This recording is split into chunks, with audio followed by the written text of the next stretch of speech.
The idea came from my own hustles.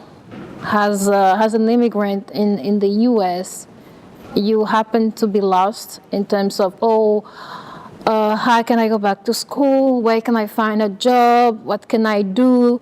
But I was one of the lucky one because I had my husband next to me. That was, I would say, my mentor, my guide, and everything.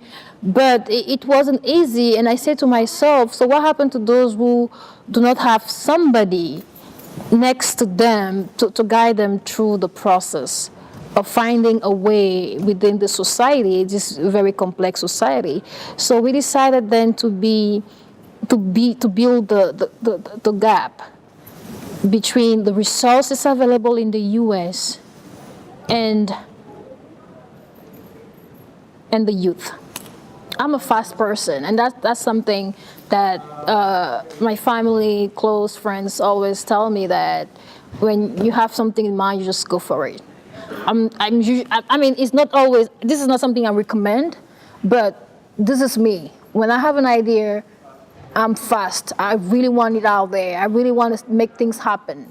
This is just my nature. So as soon as I saw the need, and I saw the level of resources available in this country, and I look at the young people that are settling for less.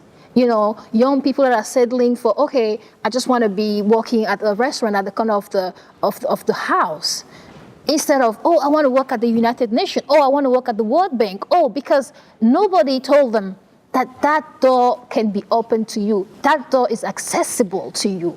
This is how you get to that door.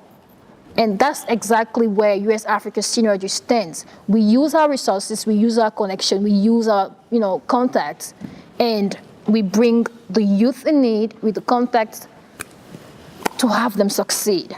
The way we select them is simple. We work with a consulting firm in Ghana, Kusi Consulting. So because the past 2 years we have been focused on women within the diaspora, and we felt like, so how about those in Africa? How can we have them benefit from this program, because they just need it as much as those here need it? So we expanded the program to Africa. So it's just an application online. We request for your resume, cover letter, a couple of documentation showing that you are a potential leader, that you really want to give back to your community. So when you convince us that you have that fire in you to be the change you want to see within your community, then we go through a selection within the applications we receive, and then we announce those who are selected, and then we kick off the program. This year we have one young woman that came from Botswana to attend the program. We have 3 within the diaspora, and we're really impressed by these women because the amount of work they're putting in under the snow. The last time I saw them struggling under the snow to attend a meeting at the United Nations, it was just heartwarming to see them struggle for the knowledge and they were like, we never had a chance to get to the United Nations. I mean, it's right here. It's right here on 42nd. It's open. It's an open building. But if you don't tell them this is an open building, they will never know they can access that building. During the 12 weeks, I will say we do some of the thing. I mean, within the team, we have professionals in finance, we have professionals in Toastmaster, but most of the work is done by our sponsors and supporters and everybody. So, for example, they have 4 modules. They have entrepreneurship, they have advocacy, they have community development, and they have entrepreneurship. So for the section entrepreneurship, it's covered by Borough College, and we partner with them, and they give them 6 sessions of profound entrepreneurship classes. How to build a business plan, how to present yourself as a business person, how to look for funding. So that part is covered by Baruch.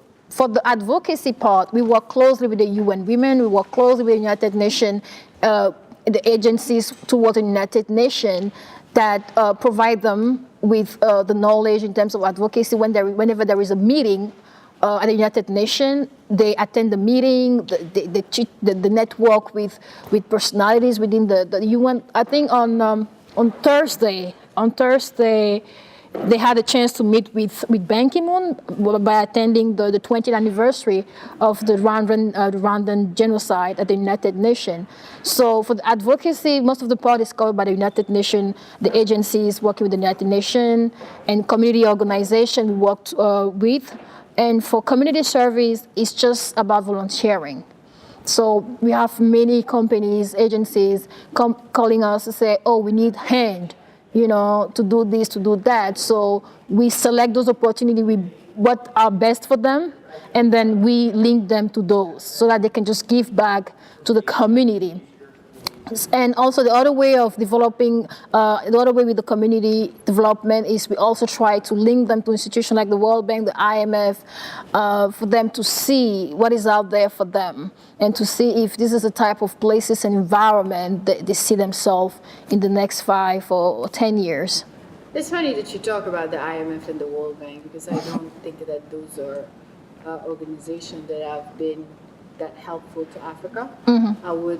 I would tend to think that they did more harm to Africa than good. So why would you want to incite them to work for those organizations or be interested in?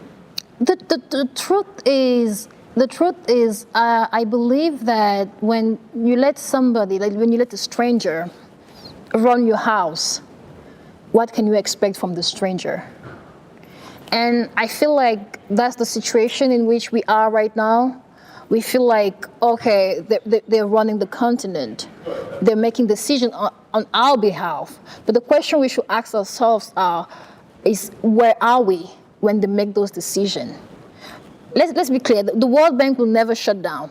The IMF will never shut down.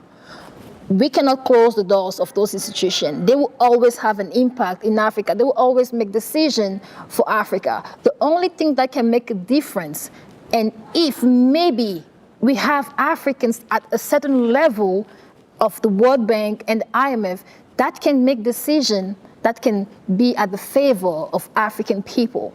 Because don't expect somebody from Spain to make a right decision for you coming from Cameroon.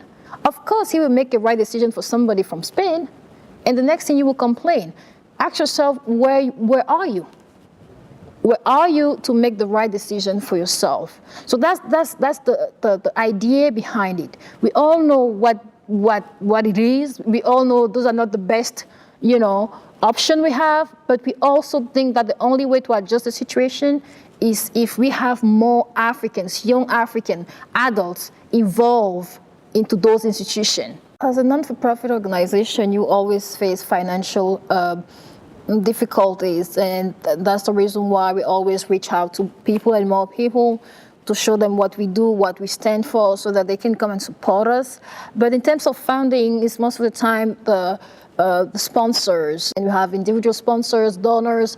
We have our own members within the organization.